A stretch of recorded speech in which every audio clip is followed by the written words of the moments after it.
করছো? ওই তো সর্ষে ইলিশ। সর্ষে ইলিশের গন্ধ পেতে ছুটে আসলাম। তুমি কি রান্না করছো আজকে? আমি বাইরে বৃষ্টি হচ্ছে তো তাই ভাবলাম চাল ডালে মিশিয়ে একটু খিচুড়ি রান্না করে ফেলি। তো বলছিলাম কি তোমার কাছে একটু মুগ ডাল হবে গো?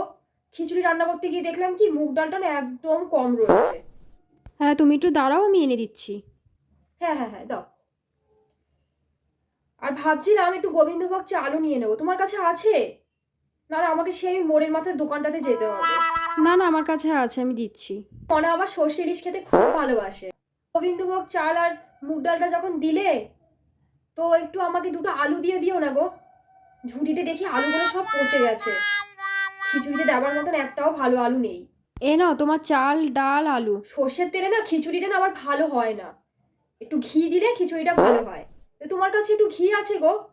আমি শিশি খুলে দেখি কি ঘিটা একদম তলানি পড়ে গেছে। আমার দাঁড়াও, মনে আবার ঘিটাও দিয়ে খিচুড়িতে না একটু দিচ্ছি। ঘি দিয়ে খেতে ভালোবাসে। তোমার সর্ষে ইলিশের কি সুন্দর গন্ধ বেরিয়েছে। মনার জন্য একটু সর্ষে ইলিশ দিয়ে দিই। এই না না, কি বলো যে, যত্ন করে ইলিশ মাছ রান্না করছো রিয়ার জন্য, আমি কি নিতে পারি বলো? কি না হয়েছে, না, রিয়া যেরকম আমার মেয়ে, মনাও তো আমার মেয়েরই মতন। যখন ভালোবেসে বলছো মনার জন্য দেবে তো দিয়ে দাও, আমি কি তোমাকে না করতে পারি বলো? ইলিশ মাছটা যখন দিচ্ছ তো টিফিন কারি করে নাও, একটু ভাতও দিয়ে দাও, আমার আর মনার দুপুরের খাওয়াটা হয়ে যাবে। তোমার জন্য একটু না, ইলিশ মাছ দিয়ে দিই। আমার জন্য মাছ লাগবে না, না না, কি যে বলো তুমি, আমার ওই ঝোল দিয়েই ভাত খাওয়া হয়ে যাবে। এ মা, তুমি ঝোল দিয়ে ভাত খাবে তা আবার হয় নাকি? তোমার জন্য একটা মাছ এত দিয়ে করে দিই। বলছো তাহলে দাও। আমার জন্য দিচ্ছ, মনার বাবা আমার মাছ খাবে না? থাক থাক, আমার জন্য দিও না। না না, তোমাদের ও, তিনজনের 3 জন্যই পিস দিচ্ছ? দিচ্ছি। ও, তাহলে তো ভালোই হয়েছে, আমাদের তিনজনের হয়ে যাবে। দাও।